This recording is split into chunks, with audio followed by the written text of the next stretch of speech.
सरिता जानकी देवींची मोठी सून, जिला जानकी देवी खूप अडाणी समजायची. त्यामुळे घराबाहेरच्या सगळ्या कामांपासून ती तिला दूर ठेवायची. सुनबाई स्वप्ना, कुठे आहेस ग? बाजारात आज खूप गर्दी असेल, आपल्याला आधीच उशीर झालाय. आले आले आई, मी फक्त ही नवीन पर्स जी आईने लंडनहून आणली होती ना ती घेत होते. आई, तुम्ही तो प्लाझो सूट नाही घातला जो मी तुमच्यासाठी नवीन घेऊन आले होते. अगं, मला साडीतच बरं वाटतं. बरं चल ठीक आहे, उद्या घालते तो. बरं आता निघूयात आपण, दिवाळीच्या खरेदीला खूप वेळ लागतो. हो हो चला. आई, संध्याकाळच्या जेवणाला वरण भात आणि बटाट्याची भाजी करू का? अगं अडाणी सुनबाई, अगं तुला कळत नाही का, कुणीही बाहेर जाताना असं टोकू नये दारात. तू अशीच अडाणी ती अडाणीच राहणार. आई, सरिता वहिनी आपल्या बरोबर दिवाळीच्या शॉपिंगला नाही येणार का? अगं काय बोलतीये स्वप्ना, तू अशी मॉडर्न मुलगी आहेस आणि तुला माहितीये ना तुझी जाऊ कशी गावठी आहे ते. तिला काय कळतंय डोंबलं बाजारातली शॉपिंग करायला. चल निघूयात, आधीच आपल्याला उशीर झालाय. थांब जरा, गुंजनचा फोन येतोय. हा बोल बाळा, कशी आहेस तू? मी छान आहे. हो हो, हा सगळे ठीक आहेत. बरं चल ठीक आहे, मी शॉपिंग वरून आले की मग तुला फोन करते. काय म्हणतीयेस? महत्वाचं आहे? Hello hello. कट झाला वाटतं. जाऊ दे, आल्यानंतर बोलूयात. गुंजन दिदीचा फोन होता? हो पण आता कट झाला. एक काम करूयात, बाजारातून जाऊन आले की मग मी निवांत तिच्याशी बोलीन. सरिताच्या डोळ्यात पाणी येतं. तिची सासू आणि छोटी जाऊ बाजारात शॉपिंग करण्यासाठी जातात. सरिता घरातलं सगळं काम करायची. असं नेहमीच व्हायचं. सरिता सगळं काम घरातलं एकटीच करायची. तिची जाऊ तिला काहीही मदत करत नसायची. फरक फक्त एवढाच होता की सरिता गरीब घरातून आली होती आणि ती बिचारी खूप साधीसुधी होती. पण तिची जाऊ स्वप्ना एका श्रीमंत घरातली मुलगी होती. त्यामुळे जानकी देवीने स्वप्नाला खूपच डोक्यावर चढवून ठेवलं होतं. पण सरिता याबद्दल कधीच काही तक्रार करायची नाही. ती स्वभावाने खूप चांगली होती. सरिता, तू नाही गेलीस आई बरोबर? तू पण जायचं होतंस ना? नाही, ते माझं जरा डोकं दुखत होतं ना, म्हणून म्हटलं आराम करावा घरीच. आणि घरातलं कामही होतं म्हणून नाही गेले. तुम्हाला अजून पोळी आणू का? मला माहितीये आईचं वागणं तुझ्या बरोबरचं ठीक नाहीये. मी आईशी बोलू का? ती तुला घरातल्या कामांपासून जरा लांब ठेवेल. मग तुझी घरातली कामं मी जरा कमी करायला सांगतो. आता तर स्वप्नाही घरी आलीये. ती आल्यापासून तर आईने तुला जरा जास्तच त्रास द्यायला सुरुवात केलीये. काही हरकत नाही हो. स्वप्नाचं आत्ताच लग्न झालंय. काही महिने तर झालेत. आता तिला आराम करू देत. मन तर तुझंही दुःखी होतं ना, पण तू मला यातलं काहीच कळू देत नाहीस. सरिता जेवण बनवत होती आणि इकडे स्वप्ना आणि तिची सासू शॉपिंग करून आलेले कपडे बघत होत्या. राजेश, हे बघ ना, ही जीन्स कशी वाटतीये? आई तुम्ही सांगा ना. हा काही बोलतच नाहीये. बघावं तेव्हा फोनमध्येच असतो. अगं सुनबाई, तू तर एवढी सुंदर आहेस, तुझ्यावर काहीही छानच दिसेल. तशीही माझी स्टायलिश सुनबाई छान मॉडर्न कपडे घालतेच की, कोणापेक्षाही कमी नाहीये ती. आई, हा नाईट ड्रेस तुम्ही घाला. तसंही मला ह्याचा कलर आवडलेला नाहीये. मी हा ब्लॅकवाला ठेवते. अगं स्वप्ना, तू काय बोलतीयस हे? या वयात थोडीच मी हा नाईट ड्रेस घालणार आहे. एक काम करूयात, उद्या हा रिटर्न करूयात आणि त्याऐवजी तुला आवडेल ते घेऊन येऊयात. आई, तुम्ही म्हणत असाल तर हे सरिता वहिनींना देऊ का? अगं वेडी आहेस की काय? एवढा चांगला स्टायलिश नाईट सूट त्या वेडीवर काय धड दिसणार आहे? अगं तू तिला एवढं समजतेस काय? तुझी जाऊबाई पक्की गावठी आहे. तिला काही चांगलं दिसत नाही ना. ती काही शिकलेली आहे ना, लिहाय वाचायची काही अक्कल आहे. कोणाशी कसं बोलावं तेही कळत नाही. कसे कपडे घालावेत, कसं राहावं, काही कळत नाही तिला. या सगळ्या गोष्टी तुला शोभून दिसतात. हा तूच ठेव, हे तुझ्याकडेच ठेव आणि उद्या जाऊन बदलून घेऊन ये. अरे देवा, गुंजनला फोन करायचंच राहून गेलं. मी तिला फोन करते. हॅलो, हा गुंजन, तू फोन केला होतास? हो आई, उद्या शिल्पीच्या घरचे लोक दिवाळी सणासाठी घरी येणार आहेत. त्यामुळे सासूबाई म्हणत होत्या तुला आणि दोन्ही वहिनींना पण इकडे बोलाव म्हणून. हो हो, आम्ही येऊ की नक्की. शिल्पी आपलीच तर आहे, आम्ही नक्की येऊ. सकाळी लवकरच येतो आम्ही. आणि तू काळजी करू नकोस, आपली स्वप्ना खूप मॉडर्न आहे. ती तिकडे येऊन सगळं काही बघून घेईल. जानकी देवीने जसं आपल्या मुलीला सांगितलं होतं नेमकं त्याच्या उलटच झालं. स्वप्ना मॉडर्न साडी नेसून तयार तर झाली, पण जाऊन फक्त सेल्फी काढण्यातच दंग होती. इकडे तिकडे बसून गप्पा मारत केवळ टाइमपास करत होती. गुंजन बघते की सरिताने सगळी काही तयारी केली होती. तिने दाराबाहेर खूप सुंदर रांगोळी काढली होती. गुंजनच्या सासूबाईंबरोबर स्वयंपाकघरात तिने सगळी जेवणाची तयारी देखील केली होती. हॉल सुद्धा छान सजवला होता. हे सगळं गुंजन बघत होती. पण स्वप्ना मात्र जागची हल्ली नाही. संध्याकाळी शिल्पीच्या सासरकडची मंडळी आल्यानंतर सुद्धा सरितानेच सगळी मदत केली होती. ते लोक गेल्यानंतर गुंजनची सासू सरिताकडे आली आणि म्हणाली, सरिता, तू खूप समजदार आणि संस्कारी मुलगी आहेस. तुला घर गृहस्थीमधलं अगदी बारीक बारीक गोष्टी खूप छान कळतात. तुला थँक्यू. तू आज सगळं काम अगदी छान केलंस बघ. आमच्याकडे तर कोणाला रांगोळी काढायला येतच नाही, पण तू गुंजन बरोबर इतकी सुंदर रांगोळी काढलीस. सगळ्यांना खूप आवडली. मी तुला आत्ताच सांगून ठेवते, लग्नाच्या वेळी पण तू आधीच लवकर राहायला ये. तू इथे राहिलीस ना म्हणजे माझी चिंताच मिटेल बघ सगळी. थँक्यू सरिता वहिनी. आशिष म्हणत होता की तुम्ही काढलेली रांगोळी त्याला खूप आवडली. सगळेजण तुमचं कौतुक करत होते. हो वहिनी, खरंच आज तुम्ही इथे आल्यामुळे मला खूप मदत झाली. सगळेजण अगदी आनंदाने इथून गेले. आई, तू खूप लकी आहेस की तुला सरिता वहिनीसारखी सून मिळालीये. सगळ्यांच्या तोंडून सरिताचं एवढं कौतुक ऐकल्यानंतर जानकी देवीला कळतं की ती कुठेतरी चुकतीये. ती नेहमी सरिताला अनाडी गावठी म्हणून तिचा अपमान करायची, पण आज सरिताने सगळ्या गोष्टी अगदी व्यवस्थित सांभाळल्या होत्या. जानकी देवींना आपल्या चुकीचा पश्चाताप झाला होता आणि तिला या चुकांची दुरुस्ती करायची होती.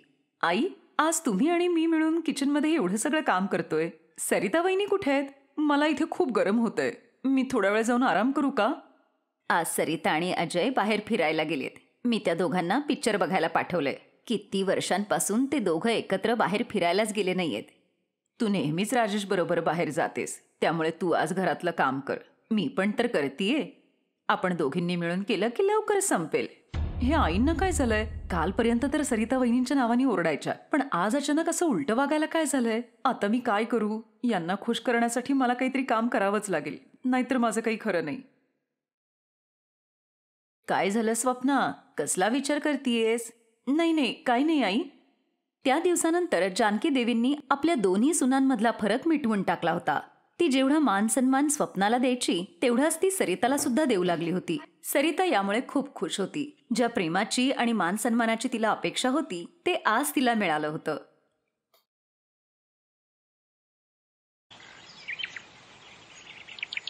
मनीष एक रिक्षा चालक होता. जेव्हा तो 15 वर्षांचा होता तेव्हा त्याच्या वडिलांचं निधन झालं होतं. त्यामुळे मनीषवरच घराची सगळी जबाबदारी आली आणि त्यामुळे कॉलेजचं शिक्षण बंद करून वडिलांचाच रिक्षाचा व्यवसाय त्याने पुढे चालवला. मनीषची बहीण सुलेखाच्या लग्नामध्ये त्याच्या वडिलांनी कर्ज घेतलं होतं. ते कर्ज फेडण्यासाठी मनीषने आपलं घरही विकलं होतं आणि आपल्या आईबरोबर तो भाड्याच्या घरात राहत होता. मनीषची बहीण सासरी अगदी खुश होती, यामुळे मनीषही खूप खुश होता. आई, सुलेखा दीदीचा फोन आलाय आता. तू तिच्याशी बोल. मी रिक्षावर जातो आता. हॅलो सुलेखा दीदी, हे घे आईशी बोल तू. हा बोल पोरी, तू तुझी काळजी घे बरं. चांगलं खात पीत जा, म्हणजे बाळाचं आरोग्य सुद्धा छान राहील. आता फक्त एवढीच इच्छा आहे की लवकर मी आजी होऊ दे आणि मनीष मामा होऊ दे. हा ते तर आहेच. आता मामी सुद्धा यायला हवी लवकर. नाही, मी माझ्या नातवंडांना खाऊ पिऊ घालूनच तीर्थयात्रेला जाईन. आई, फक्त मनीषसाठी तू चांगली मुलगी शोध, जी आपलं घर सांभाळेल. आई, मला उशीर होतोय, तू नंतर बोल ना. बरं सुलेखा, मी तुझ्याबरोबर नंतर बोलते. मनीषला उशीर होतोय. मनीष रिक्षा घेऊन कामावर जातो. त्याला आधीच उशीर झालेला होता आणि रस्त्यात ट्रॅफिकही जाम होतं.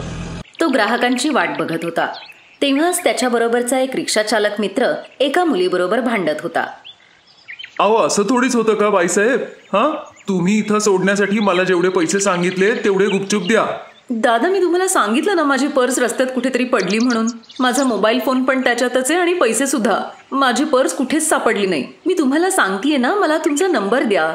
मी तुमच्या नंबरवर पैसे पाठवून देते. आता मला खूप उशीर होतोय. मला समोरच्या हॉटेलमध्ये एक फंक्शन अटेंड करायचंय. काय झालं निरंजन, सकाळी सकाळी वाद का घालतोयस? अरे बघ ना यार, सकाळी सकाळीच पहिलं भाडं मिळालं आणि ते पण मला पैसे द्यायला नकार देत आहेत. या बाईसाहेबांची पर्स कुठेतरी पडली आणि मला म्हणतायत पैसे नंतर देते म्हणून. अरे असंच थोडीच चालतं का भाऊ? काही हरकत नाही निरंजन, कधी कधी माणसाची परिस्थिती आपल्याला समजून घेतली पाहिजे. एक काम कर, तुझे किती पैसे झालेत मी देतो तुला. या मॅडम नंतर मला देतील. मनीष निरंजनला रिक्षाचे 200 रुपये देतो. Thank you so much. माझं नाव अर्चना आहे. तुम्ही मला तुमचा नंबर द्या, मी तुमच्या नंबरवर ऑनलाईन पेमेंट पाठवते. मला उशीर झाला नसताना तर मी आत्तासुद्धा तुमचं पेमेंट केलं असतं. काही हरकत नाही मॅडम, हे घ्या माझा नंबर. अर्चना नावाची ती मुलगी मनीषचा मोबाईल नंबर घेते आणि दुसऱ्या दिवशी त्याच्या मोबाईलवर पैसे ट्रान्सफर करते. तुमचे पैसे मी ट्रान्सफर केले आहेत. तुम्ही एकदा चेक करा आणि कालच्यासाठी पुन्हा एकदा थँक्यू. तुम्ही अगदी वेळेवर माझी मदत केली. अर्चना आणि मनीष असेच बोलत राहतात. तिला मनीष बरोबर बोलायला खूप आवडत होतं. त्यानंतर 1-2 वेळा अर्चना आणि मनीषची भेट मार्केटमध्ये होते. हळूहळू दोघांचीही मैत्री वाढते. मनीषला कळतं की अर्चना एका खूपच श्रीमंत घराण्यातली मुलगी आहे. मग तो तिला समजावतो. अर्चना, तू एक मोठ्या श्रीमंत घरातली मुलगी आहेस. तुझ्यात आणि माझ्यात जमीन आसमानाचा फरक आहे. मी एक साधा रिक्षा चालवणारा गरीब मुलगा आहे. त्यामुळे तुझी आणि माझी अशी मैत्री ठेवणं योग्य नाहीये. प्लीज तू मला भेटू नकोस. तू न भेटण्याची गोष्ट करतोयस आणि आज तर मी तुला माझ्या प्रेमाची कबुली द्यायला आले होते. मला तू खूप आवडतोस मनीष. मनीष, मला माझं सगळं पुढचं आयुष्य फक्त तुझ्या बरोबर काढायचंय. बोलता बोलता अर्चना खूप रडू लागते आणि मग मनीष तिला आपल्या जवळ घेतो. अर्चना आपल्या आईवडिलांना या संदर्भात सांगते आणि जबरदस्तीने मनीष बरोबर लग्न करण्यासाठी त्यांना तयार करते. इकडे मनीष सुद्धा आपल्या आई आणि बहिणीबरोबर अर्चनाबद्दल बोलत असतो. मग एका शुभ मुहूर्तावर दोघांचंही लग्न होतं. अर्चनाचा स्वभाव खूपच चांगला होता आणि तिचं सासर खूप गरीब आहे या गोष्टीचा तिला जराही फरक पडत नव्हता. तिने कधीही याबाबत तक्रार केली नाही. अर्चना, तू माझ्याबरोबर लग्न करून खुश तर आहेस ना? हो मनीष, मी तुझ्यावर मनापासून प्रेम करते. मी तुझ्याबरोबर खूप खुश आहे. आई, सुलेखा दिदी माझ्यावर किती प्रेम करतात. मला तर जाणवलं सुद्धा नाही की मी माझं घर सोडून आलीये. तेव्हाच अर्चनाची सासू सुद्धा तिथे येते. सौभाग्यवती सुनबाई, आम्ही खूप नशीबवान आहोत की या घरात तुझ्यासारखी सून आलीये. अर्चना वहिनी, हे बघा, मी तुमच्यासाठी नवीन साडी घेऊन आलीये. आज संध्याकाळी तुम्ही हीच साडी नेसा. सुलेखा दिदी, ही साडी तर खूपच सुंदर आहे. ठीक आहे, पण एका अटीवर. आज तुम्ही स्वतः मला तयार कराल. प्रॉमिस? अर्चनाचं बोलणं ऐकून सुलेखाच्या डोळ्यात पाणी येतं. तिने कधी विचारच केला नव्हता की इतक्या प्रेमळ वहिनीकडून आपल्याला इतका मानसन्मान मिळेल. खरंच अवघ्या काही दिवसातच अर्चनाने तिथल्या सगळ्यांची मनं जिंकली. आता तर अर्चनाशिवाय कोणीच राहत नव्हतं. सुलेखाला एक मुलगा होतो आणि इकडे अर्चना सुद्धा प्रेग्नेंट राहते. अर्चनाच्या आईवडिलांना जेव्हा ही बातमी कळते तेव्हा ते तिला भेटायला तिच्या सासरी येतात. पण अर्चनाचं घर बघून दोघेही नाराज होतात. अर्चना, तू तुझ्या आईवडिलांबरोबर बोलत बस. मी आत जाऊन चहा आणि नाश्ता घेऊन येते. काय ग अर्चना, या परिस्थितीत सुद्धा तूच घरातलं काम करतेयस? तुझ्या घरात कोणी नोकरचाकर नाहीये? काय बोलतीयस ललिता तू? तुला माहितीये ना तुझी मुलगी कुठल्या घरात लग्न करून आलीये ते? इथं 2 वेळचं जेवण जेवायला सुद्धा विचार करावा लागत असेल. दुपारचीच भाजी संध्याकाळी खात असतील हे लोक. हे लोक काय ठेवणार नोकरचाकर? नाही पप्पा, असं काहीच नाहीये. आईंनी आणि मनीषनी तर मला खूप वेळा सांगितलं की घरात कोणीतरी कामवाली ठेव. पण पूर्ण दिवस मी घरातच असते, मग माझाही वेळ जात नाही. आणि तसंही मी काहीच करत नाही. सगळं काम आईच करतात. त्या मला काही करूच देत नाहीत. हे घ्या चहा. अर्चना, तुला हे समोसे खूप आवडतात ना? मी त्या हलवयाकडून घेऊन आलीये बघ. तुझ्या मम्मी पप्पांना पण दे. हा? नाही, मी ऑइली फूड खात नाही. आणि अर्चना, तू पण हे सगळं खात जाऊ नको. अशा अवस्थेत तुला फ्रूट्स ज्यूस घ्यायला हवेत. विहीण बाई, तुम्हाला तरी कळतंच ना हे समोसे वगैरे किती नुकसानदायक आहेत. मम्मी, तू माझं टेन्शन नको घेऊस. आई माझी पूर्ण काळजी घेतात. त्या मला सगळं काही अगदी वेळेवर देतात. पालेभाज्या, दूध, सगळं काही. तेव्हाच अर्चनाची नणंद सुलेखा सुद्धा तिथे येते. मी डॉक्टरांची अपॉइंटमेंट घेतलेली आहे. उद्या सकाळी 11 वाजता आपल्याला डॉक्टरांकडे जायचंय. म्हणजे तुमचं रुटीन चेकअप होऊन जाईल आणि बाकीचे काही इंजेक्शन्स वगैरे असतील तर. सुलेखा, तुझी डिलिव्हरी कुठल्या हॉस्पिटलमध्ये झाली होती ग? तू कुठल्या दवाखान्याबद्दल बोलतीयस आता? ते मोठ्या बाजारात जे हॉस्पिटल आहे ना, जिथे डॉक्टर नेहा असतात, ते एवढं स्वस्तातलं इतकं बेकार हॉस्पिटल. अर्चना, तू त्या हॉस्पिटलमध्ये चेकअप करणार आहेस? तुझं डोकं तर ठिकाणावर आहे. अर्चना, तू इतक्या साध्या हॉस्पिटलमध्ये चेकअप करायला जाणार आहेस? तू काळजी करू नकोस. या लोकांकडे तुझ्यासाठी तेवढे पैसे नसतील तर काय झालं? मी तुझ्यासाठी शहरातल्या सगळ्यात मोठ्या हॉस्पिटलची आजच बोलून घेतो. आणि तू आत्ताच्या आत्ता तुझं सामान पॅक कर आणि आमच्या बरोबर चल. कोणाच्या घरी? तुमच्या घरी पप्पा? मी आता माझं घर सोडून कुठेच नाही जाणार. मला डॉक्टर नेहा, ज्या की खूप मोठ्या आणि खूप समजदार डॉक्टर आहेत, त्या माहिती आहेत. त्यांनी सुलेखा दिदीची नॉर्मल डिलिव्हरी केलीये. त्यांनी मला पूर्ण विश्रांती घ्यायला सांगितलीये. आणि कदाचित तुम्ही नीट ऐकलं नाहीयेत. मला उद्या सुलेखा दिदी बरोबर डॉक्टरकडे जायचंय. तुम्ही अजून थोडा वेळ बसताय की निघताय? कारण आता थोड्या वेळातच मनीष येईल. ते बाजारात एक नवीन रेस्टॉरंट सुरू झालंय ना, तिथे माझी फेवरेट आईस्क्रीम मिळते. त्यामुळे आज माझा आईस्क्रीम खायचा मूड आहे. म्हणून आज आम्ही सगळे डिनरला तिकडेच जाणार आहोत. अर्चनाचा असा काहीच प्लॅन नव्हता हे तिच्या सासूला आणि नंदेला माहीत होतं, पण ती तिच्या आईवडिलांना हे जाणवून देत होती की त्यांनी तिच्या सासरच्या मंडळींचा अपमान अजून केला नाही तर बरं होईल. अर्चनाचे मम्मी पप्पा नाराज होतात आणि काही वेळात तिथून निघून जातात. अर्चनाच्या सासू आणि नंदेच्या डोळ्यात आनंदाचे अश्रू होते आणि मग अर्चना आपल्या सासू आणि नंदेच्या जवळ जाते. Best buddies. हॅलो मित्रांनो, हा व्हिडिओ पाहिल्याबद्दल धन्यवाद. जर तुम्हाला हा व्हिडिओ आवडला असेल तर कृपया लाईक, सबस्क्राईब आणि कमेंट नक्की करा. आणि हो, शेअर करायला पण विसरू नका. अजून असेच मजेदार व्हिडिओ पाहण्यासाठी खाली दिलेल्या घंटीला दाबा. बघत रहा बेस्ट बडीज.